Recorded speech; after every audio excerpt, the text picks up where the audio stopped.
Yeah, salut. Ça va? Mets-toi à l'aise. Par contre, mets ta ceinture. Ah, c'est nul. Aujourd'hui, je vais chez Mathieu. Je le rappelle, Mathieu, c'est mon pote carrossier.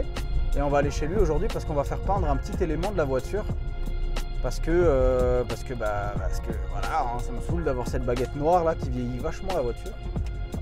Donc on va la faire peindre en grise. Et il faut savoir que cette vidéo, je l'ai déjà tournée une fois. Et j'ai dû la recommencer parce que j'ai rencontré un souci. Pour ceux qui me suivent sur Instagram, vous avez constaté le souci que j'ai eu. C'est qu'en fin de compte, une baguette, j'en ai acheté une seconde chez DDR Auto. Petite pub pour DDR Auto.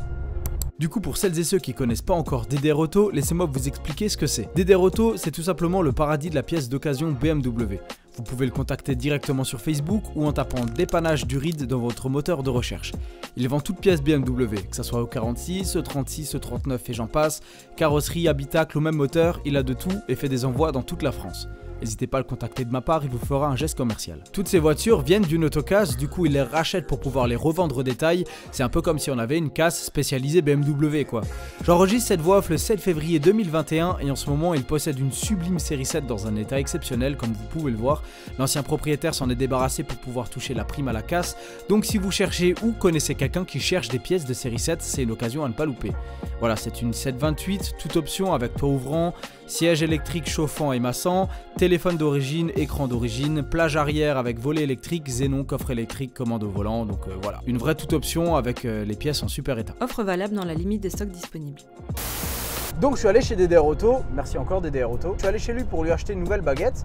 Je suis rentré à la maison, j'ai commencé le tournage de cette vidéo.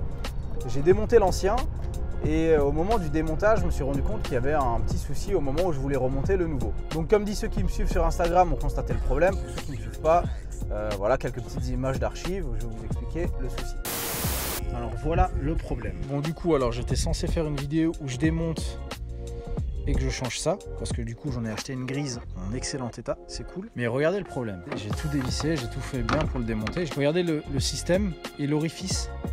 Ça fait à peine la taille de mon pouce, tu vois, en largeur. Et sur l'autre, il est 1000 fois plus large. Alors j'ai pas fait gaffe, je l'ai démonté sur une phase 2. Et j'ai l'impression que le système donc de la phase 2 et de la phase 1 est différent. Et donc maintenant là, je me retrouve emmerdé. Je le débranche et je le branche sur le nouveau, ça fonctionne.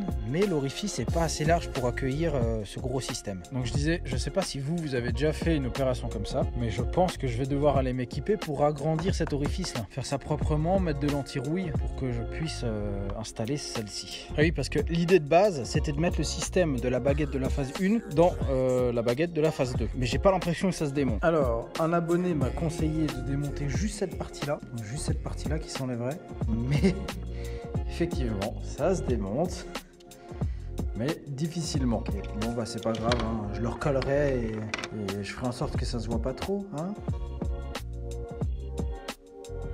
Non, c'est un vieux, je vous rassure.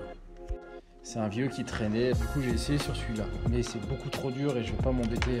Et surtout je vais pas risquer à péter le tout beau tout neuf. Du coup voilà, c'est tombé cette technique. Le dilemme c'était est-ce que je fais des trous dans le haillon du coffre comme sur celui que j'ai démonté, hein, vous voyez qu'il y a une différence. Est-ce que je le fais moi-même, je mets de l'anti-rouille, je repeins par-dessus, je mets la nouvelle pour l'adapter. Ou est-ce que je fais peindre la mienne par un professionnel. Alors je me suis renseigné auprès de Mathieu pour commencer, qui m'a conseillé de le repeindre, pas faire de trous dans la carrosserie, parce que c'est pas un bon plan. Et un autre professionnel m'a aussi conseillé de le faire repeindre. Donc j'ai finalement pas fait de trous dans ma carrosserie. C'est pour ça qu'aujourd'hui on va chez Mathieu pour le faire repeindre. Et du coup, si jamais vous pouvez très bien découper dans la carrosserie, si vous mettez de l'anti-rouille et que vous repeignez correctement par-dessus, mais moi j'ai préféré ne pas courir le risque. Vraiment, j'ai cogité pendant plusieurs jours hein, pour savoir ce que je vais faire. Voilà, je préfère écouter la voix de la sagesse, enfin, la voix des professionnels surtout. Donc voilà, c'est pour ça qu'on va chez Mathieu. Du coup, si vous voulez faire la même étape que moi, ce que je vous conseille de faire avant d'en acheter une, pour ne pas vous faire avoir comme moi, sachant qu'il y a une différence entre la phase 1 et la phase 2, enfin je suppose que c'est une différence de phase 1, phase 2, et bien démontez le vôtre dans un premier temps pour regarder comment est votre haillon, si vous avez un seul trou, le tout petit carré, ou si vous en avez 3 plus grands pour accueillir l'autre modèle. Si vous avez les 3 trous, vous pouvez mettre n'importe quel des deux, hein, ça fonctionnera. Donc voilà, je suis arrivé à destination et on va pouvoir commencer à démonter tout ça. Allez, c'est parti. Donc, pour démonter cette baguette, j'ai commencé par enlever la caisse à outils de secours et la moquette du coffre. Pour ce faire, j'ai déclipsé les 8 clips qui maintiennent la moquette à l'aide de 7 outils. Sans cet outil c'est faisable, mais vous risquez de galérer un peu. Du coup si vous l'avez pas, je vous ai mis un lien en description si jamais.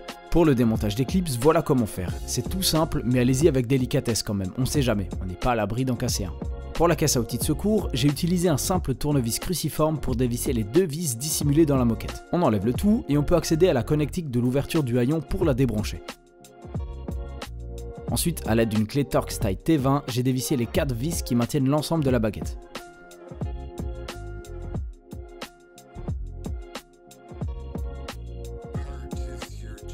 Une fois la baguette démontée, Mathieu m'a dit de poncer la surface à peindre avec du papier de verre grain 500.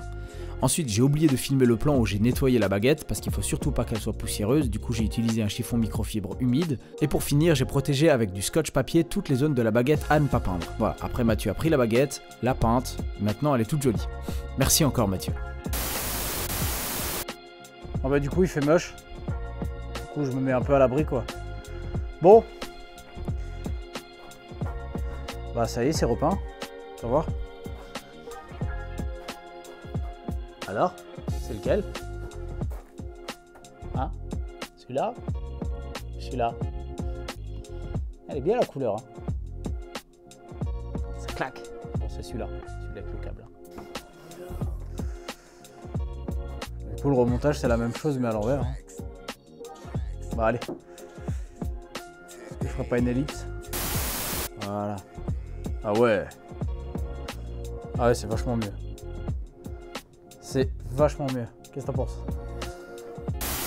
Bon bah voilà, entre deux averses, je peux faire l'outro de la vidéo. Encore une bonne chose de faite. Comme dit, c'est un tout petit détail, hein, mais voilà, je trouve que ça fait plus homogène. Je trouvais que cette barre noire là, elle venait un peu, je sais pas, moi ça me dérangeait. J'avoue que même ça fait même encore de trop. J'aimerais bien le repeindre ça aussi. Mais ça, ce sera pas pour tout de suite. Là déjà, je voulais faire ça, ça. Et la prochaine étape, d'après vous, c'est quoi? Comme ça, voilà, ça fait gris, gris, gris. Et après, il y aura encore une petite dernière étape. Je vous dis pas ce que c'est. Je vous dirai ce que c'est dans la vidéo des poignets. Donc si vous voulez le faire, dans un premier temps, regardez comment c'est foutu. Et dans un second temps, appelez DDR Auto pour savoir s'il en a en stock. Et si, ma foi, vous avez envie de découper dans la carrosserie, bah moi, je me suis désengagé à le faire. Voilà, j'ai changé de position. Parce que, bah...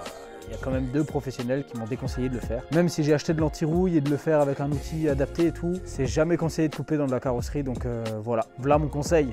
Voilà. Bon bah, on va passer à la suite. Hein. Merci d'avoir visionné. A plus sur Susquette Mécanique. Allez, ciao.